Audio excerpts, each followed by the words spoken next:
111-এর সময় একটা চায়ের দোকান চালিয়ে সংসারের হাল ধরেছিলেন আল মুজাহিদ হোসেন তুষার। এরপর 2008 সালের আওয়ামী লীগ সরকার ক্ষমতায় আসলে পাল্টে যেতে থাকে তার জীবন। কয়েক বছরের মধ্যে হয়ে গেছেন কোটি কোটি টাকার মালিক।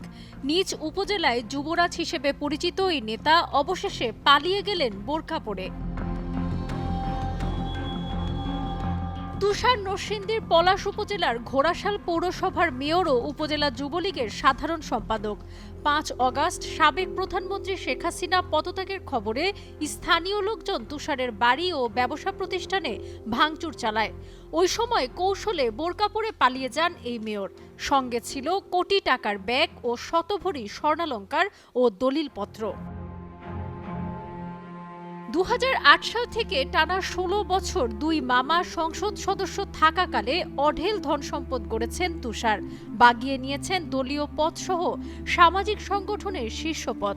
ঘোড়াশাল পলাশ ইউরিয়া সার কারখানার টেন্ডারবাজি থেকে শুরু করে ঘোড়াশাল তাপবিদ্যুৎ কেন্দ্র, প্রাণ আরএফএল কোম্পানির নিয়ন্ত্রণ, উপজেলার ডাঙ্গায় একে খান অর্থনৈতিক অঞ্চল ও অভ্যন্তরীণ আন্তর্জাতিক কন্টেইনার টার্মিনাল উন্নয়ন প্রকল্প, বাংলাদেশ জুট মিল, জনতা জুট মিল সহ শতাধিক শিল্প কারখানার নিয়ন্ত্রণ ছিল তুষারের হাতে।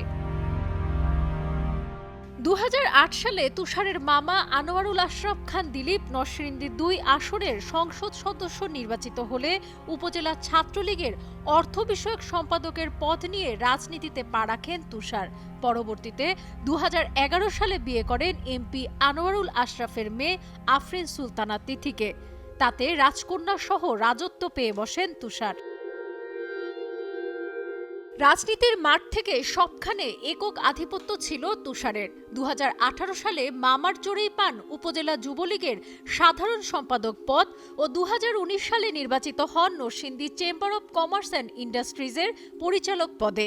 এরই ধারাবাহিকতায় 2021 সালে নভেম্বরে আওয়ামী লীগের দলীয় মনোনয়ন নিয়ে নির্বাচিত হন ঘোড়াশালের মেয়র। পৌর এলাকার দড়িহাওলাপাড় মহল্লায় থাকা তুষারের 5 তলা বাড়িটির আনুমানিক মূল্য 2.5 কোটি টাকা। একই এলাকায় যৌথ মালিকানায় আরও একটি 8 তলা বাড়ি। পলাশ রেললাইন বাইপাস সড়কের পাশে প্রায় 1 বিঘা জমিতে গার্ডিয়ান রিফ্রেশমেন্ট কিডস জোন, যার আনুমানিক মূল্য 2 কোটি টাকা। রেলওয়ের বাইপাস সড়কের করইতলি মাঠে রয়েছে 10 বিঘা জমি। এছাড়া তার রয়েছে একটি ল্যান্ড ক্রুজার পাজারো জিপ। এছাড়া তার শ্বশুরবাড়ি সিলেটে রয়েছে প্রায় 400 বিঘা জমি।